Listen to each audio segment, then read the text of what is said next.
ఓం గణేశాయ నమః. ఓం శ్రీ మాత్రే నమః. జై శ్రీరామ్. అందరికీ నమస్కారం. రామనామం అనగానే ఒళ్ళంతా ఒక్కసారిగా పులకరించిపోతుంది. చరితం రఘునాథస్య శతకోటి ప్రవిస్తరం ఏదేన మక్షరం ప్రోక్తం మహాపాతక నాశనం. అంటే రామా అనే పేర్లు 1,00,000 కోటి రాస్తే ఒక్కొక్క అక్షరమే మహాపాతకాలను నశింపజేస్తుందని స్వయంగా పరమశివుడే పార్వతీదేవికి చెప్పినట్లు భవిష్యోత్తర పురాణంలో ఉమామహేశ్వర సంవాదంలో వివరించబడి ఉన్నది. రామకోటి రాయడం అనేది అనాది నుంచి మన దేశంలో ఒక ఆచారంగా ఉండేది. చాలా మంది ఈ రామకోటిని పూర్వకాలం రాసి ఈ రామకోటి పుస్తకాలను రామాలయంలో రామ స్తంభాలను కట్టి అక్కడ పొందుపరిచేవారు. రామకోటి రాయటం వల్ల కలిగే ఫలితాలు ఏంటి, ఎటువంటి నియమాలను పాటిస్తూ రామకోటిని రాయాలి, ఈ రామకోటి రాయటం వల్ల మనకి కలిగే ప్రయోజనం ఏంటి, అసలు ఎందుకు రాయాలి, ఎలా రాయాలి, ఎప్పుడు ప్రారంభించాలి, ఇవి కనుక మీరు తెలుసుకుంటే కనుక ఎవ్వరూ మిమ్మల్ని బలవంతం పెట్టక్కర్లేదు. ఆ రామనామం యొక్క శక్తితోనే మీరు కూడా ఈ రామకోటి రాయడంలో భాగస్వాములు అవుతారు.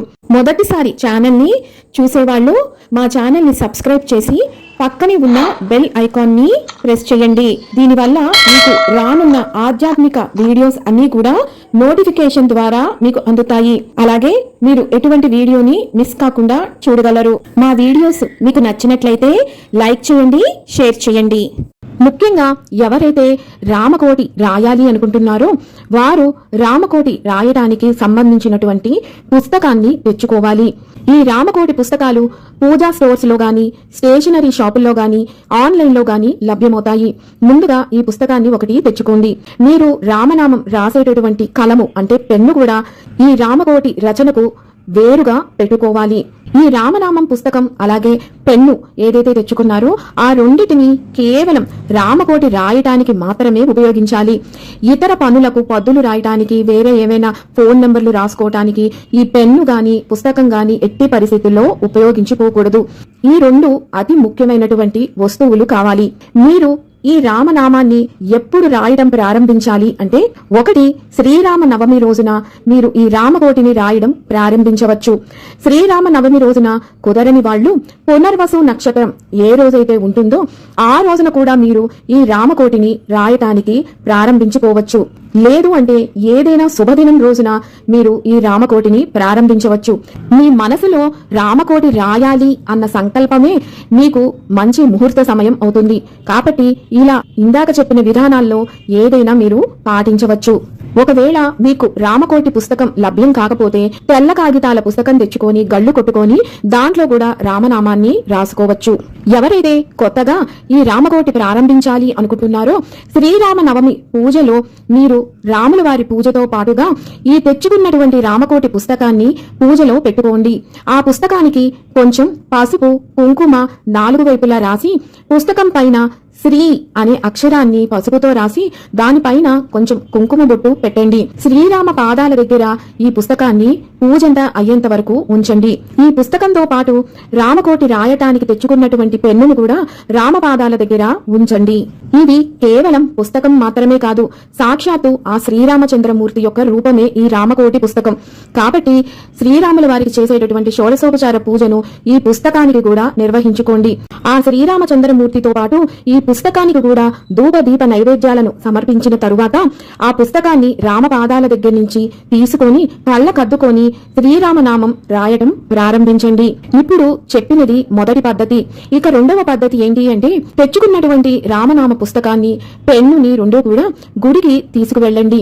రామాలయంలో పూజారికి ఇచ్చి రామపాదాల దగ్గర పెట్టించి పూజ చేయించి గుడిలోనే ఆ పుస్తకాన్ని ప్రారంభించి రామనామం అక్కడే కూర్చొని రాయాలి. ఆ తరువాత ఆ పుస్తకాన్ని భక్తి శ్రద్ధలతోటి ఇంటికి తీసుకువచ్చి ఇక మీరు ప్రతిరోజు కూడా రామనామం రాయటం ప్రారంభించాలి.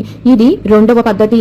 ఈ రామనామాన్ని రాసేటప్పుడు మెడలో పసుపు రంగు కండువా వేసుకుని రాస్తే మంచిది. రామకోటి పుస్తకంలో ఎప్పుడూ కూడా శ్రీరామ అనే అక్షరాలను రాయాల్సి ఉంటుంది. ఉత్తి రామ అని రాయకూడదు. శ్రీ అనే అక్షరాన్ని ముందుగా జత చేర్చి ఆ తరువాత రామ అనే అక్షరాలను రాయాల్సి ఉంటుంది. శ్రీ అనేది సీతమ్మకు ప్రతీక, రామ అంటే ఆ శ్రీరామచంద్రుడు. ఈ రామనామాన్ని రాసేటప్పుడు మన చేయి శ్రీరామ అని రాయాలి. మనసులో మాత్రం జయ మంత్రాన్ని జపించాలి. శ్రీరామ జయరామ జయ జయ రామ అంటూ మనసు పలికితే మన చెయ్యి మాత్రం శ్రీరామ అంటూ రాయాలి. లేదా శ్రీరామ రామ రామేతి రమే రామే మనోరమే సహస్రనామ తత్తుల్యం రామనామ వరాననే అనే ఈ మంత్రాన్ని జపిస్తూనైనా శ్రీరామనామాన్ని లిఖించాలి. ఈ రామనామం రాయటం ప్రారంభించిన తరువాత ప్రతిరోజు కూడా మీరు మీ శక్తి కొలది ఎన్ని నామాలను రాయగలరో అన్ని నామాలను భక్తి శ్రద్ధలతోటి రాయాల్సి ఉంటుంది. రాయటం పూర్తి అయిన తరువాత మీరు ఈ పుస్తకాన్ని చక్కగా ఒక పెట్టెలో గాని లేదు అంటే పూజా మందిరంలో గాని భద్రపరుచుకోవాలి. ఈ రామనామాన్ని రాసేటప్పుడు మీకు ఇష్టం వచ్చిన చోట కూర్చొని రాయటం గాని, టీవీ చూస్తూ రాయటం, లేదా 10 మందితో మాట్లాడుతూ ఒక 4 నామాలు రాసి మళ్ళీ కాసేపు పక్కన వాళ్లతో మాట్లాడటం, ఇలాంటి పనులు ఎట్టి పరిస్థితుల్లో చేయకూడదు. రాసేటటువంటి 10 నామాలైనా సరే మీరు భక్తి శ్రద్ధలతో మనసును లగ్నం చేసి రామనామాన్ని రాయాల్సి ఉంటుంది. అయ్యో రోజు ఒక 10 నామాలు రాస్తే కోటి ఎప్పటికి పూర్తవుతాయి అన్న లక్ష్యం మనకి ముఖ్యం కాదు. భక్తి శ్రద్ధలతో ఎన్ని నామాలు రాసాము అన్నదే ముఖ్యము. మీరు రాసే ఆ 10 నామాలే 10 లక్షల కోట్లకు సమానమైన ఫలితాన్ని ఇస్తుంది. ఈ నామాలను రాసేటప్పుడు మధ్యలో మీకు ఏదైనా పని వచ్చి తప్పనిసరిగా వెళ్లాల్సి వచ్చినా, నిద్ర వస్తున్నా, ఇలాంటివి ఏమైనా వస్తే కనుక అక్కడతోటి రామనామ పుస్తకానికి నమస్కారం పెట్టి పుస్తకాన్ని మూసేసి భద్రపరుచుకొని ఆ పని చేసుకోండి.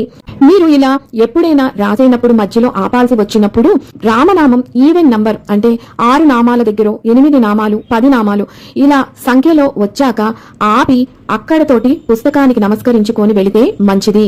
మళ్ళీ మీరు ఆ రోజున మళ్ళీ రామనామం రాయాలి అని మనసు కలిగితే కాళ్ళు చేతులు మొహం శుభ్రంగా కడుక్కొని శుచి మళ్ళీ ఆ రామనామం రాయటానికి ప్రారంభించండి. ఈ రామనామాన్ని ప్రత్యేకమైన సమయం అంటూ ఏమీ లేదు.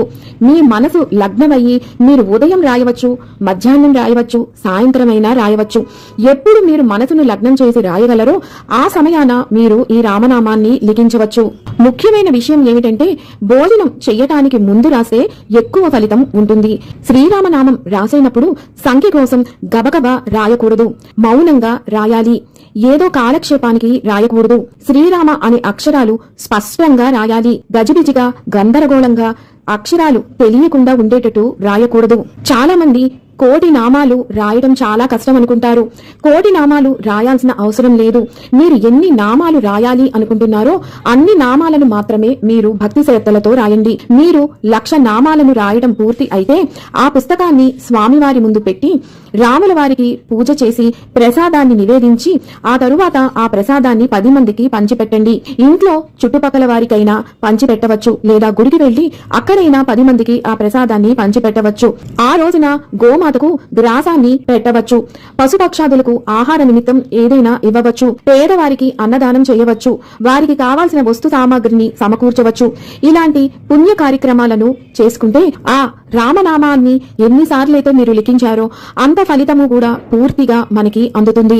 కొంతమంది కోరికల రామకోటి అని రాస్తూ ఉంటారు. మీరు ఏదైనా కోరుకొని ఈ రామకోటి పుస్తకాలను రాయవచ్చు. అందరూ కోటి సార్లు రాయలేకపోతారు. కానీ ఏదైనా ఒక గ్రూప్ గా ఫామ్ అయ్యి అందరూ కలిసి కూడా ఈ రామకోటి రచనను చేయవచ్చు.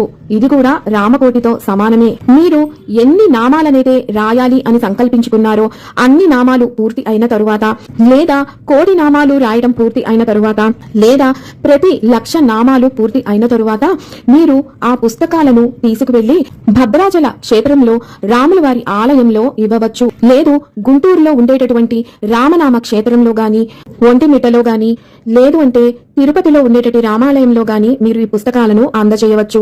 ఈ క్షేత్రాలలో ఎక్కడా కూడా మీకు వెళ్లి ఇవ్వటానికి కుదరకపోతే మీ ఊర్లో ఉండేటటువంటి రామాలయంలో కూడా మీరు ఈ పుస్తకాలను అందజేయవచ్చు.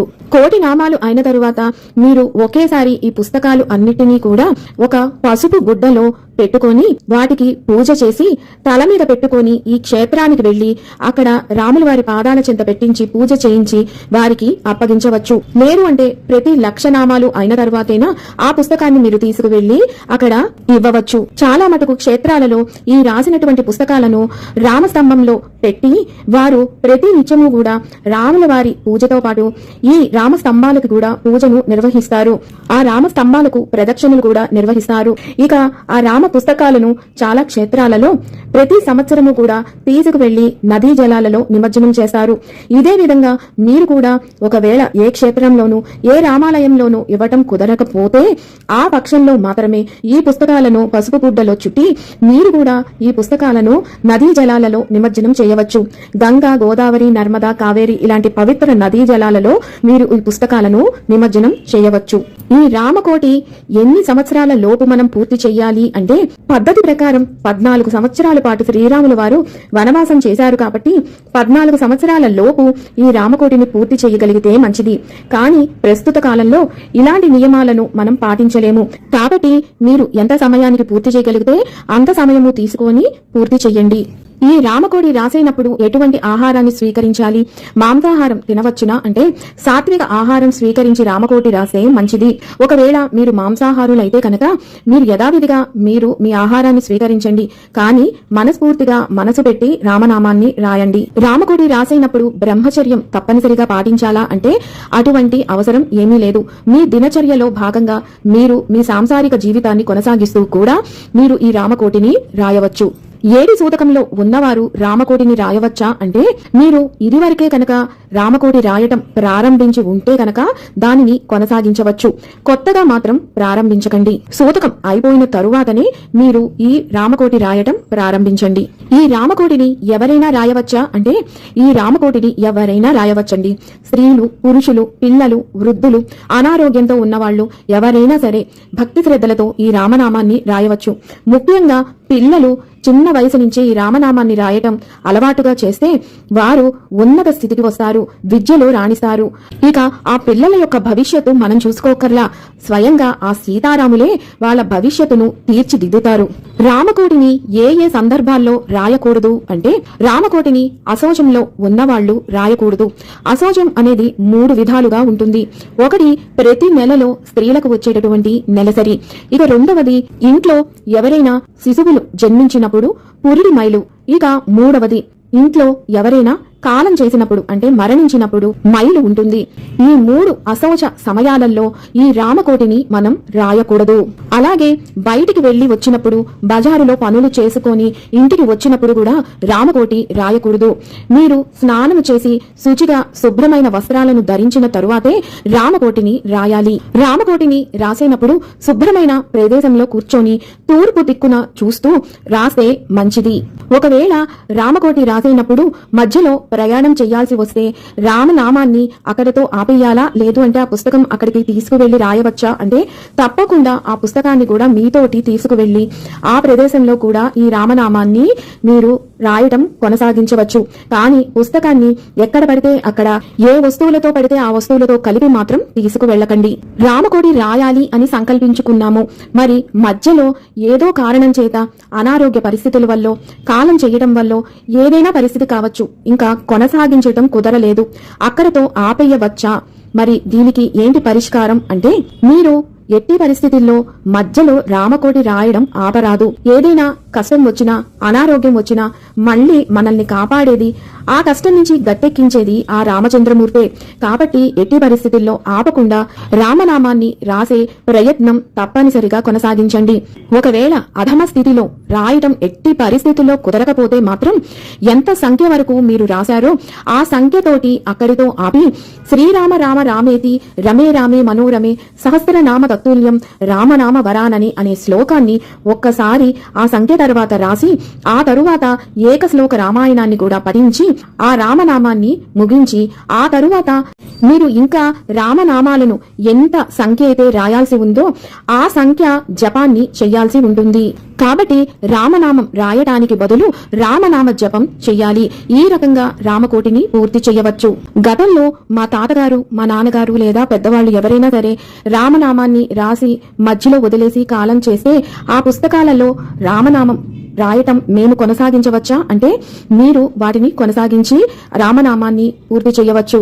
ఒకవేళ కాలం చేసినటువంటి వారు రామనామాన్ని రాసి వారు క్షేత్రాలలో ఇవ్వటం మర్చిపోయి ఉంటే కనుక ఆ పుస్తకాలను ఏం చెయ్యాలి అంటే ఇందాక వీడియోలో చెప్పాను కదా, మీరు ఆ పుస్తకాలను తీసుకెళ్లి క్షేత్రంలో ఇవ్వండి. ఆ పుణ్యఫలం వారికే కాదు మీకు కూడా దక్కుతుంది.